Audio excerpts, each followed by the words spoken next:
Tigraayitti waraana waggaa lamaaf geggeeffame irratti humnoota Tigraay waliin hiriiruun wayita lolaa turanitti miseensota waraanaa lubbuu isaanii dhabaniif guyyoota 3 darbaniif naannichatti sirni gaddaa geggeeffameeraaf. Sirna gaddaa onkoloolessa 14 hanga 16 bara 2023tti bulchiinsa yeroo Tigraayitiin labsame irratti aangaa'onni naannichaa olaanoon bakka argamanitti sirni yaadannoo namoota lola irratti du'anii geggeeffameera. Sababii sirna gaddaa naannoo Tigraay guutuutti labsameetiin wal qabatee sochiileen idilee guyyoota 3 dhaabbateera. Magaalli guddoon naannichaa Maqaleetis gabbi jettee namoota sirna gaddaa irratti hirmaachuuf socho'an qofatu mul'ataa ture. Sirni wal fakkaatu kunis naannichatti iddoowwan garaagaraatti geggeeffamuu jiraattonni Shiree Indasillaasee fi Aksum dubbataniiru. Sababii waraana waliigaltee nagaa TPLF fi mootummaa federaalaa gidduutti waggaa har'aa taasifameetiin baay'inni namoota du'anii mootummaa Itoophiyaanis ta'ee gama bulchiinsa yeroo Tigraayin odeeffannoon ifatti kenname hin jiru.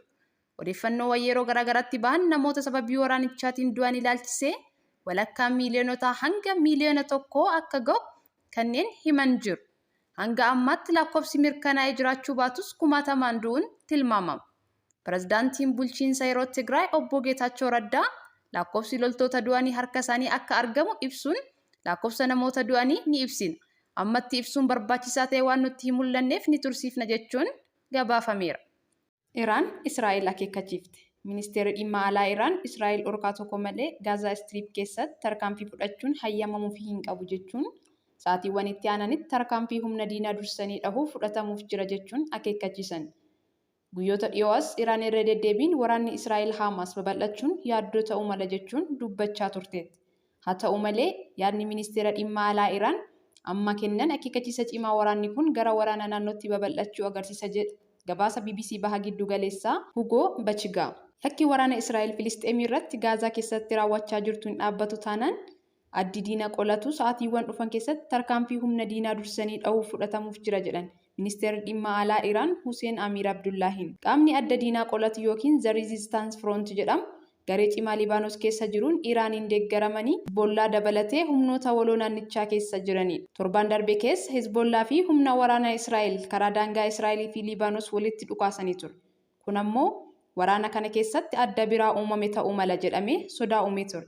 Hizbollaa kan jedhamu kun meeshaa waraanaa gurguddaa misaa'ela daangaa Israa'el keessa haleeluu danda'uu fi loltoota sirriitti leenji'anii fi muuxannoo waraanaa qaban kumaatamaan lakkaa'aman qaba. Qaamni adda diinaa qolatu yookiin The Resistance Frontiin kun gareewwan Iraan deeggaraman Sooriyaa keessa maandheeffachuun daangaa Israa'elii fi Iraaq irra socho'anis ni hammata. Biyyoonni lixaa ammoo Iraan waraana Israa'el Gaazaa kan akka hin hammeessineef akeekkachiisaniiru. Joo Baayiden Israa'el daawwachuuf. Wayita haleellaan rookeettiin cimaan jiruu fi gidiraan Gaazaa keessatti daran hammaachaa jirutti pirezidaantii US Joo Baayiden Israa'el daawwachuuf.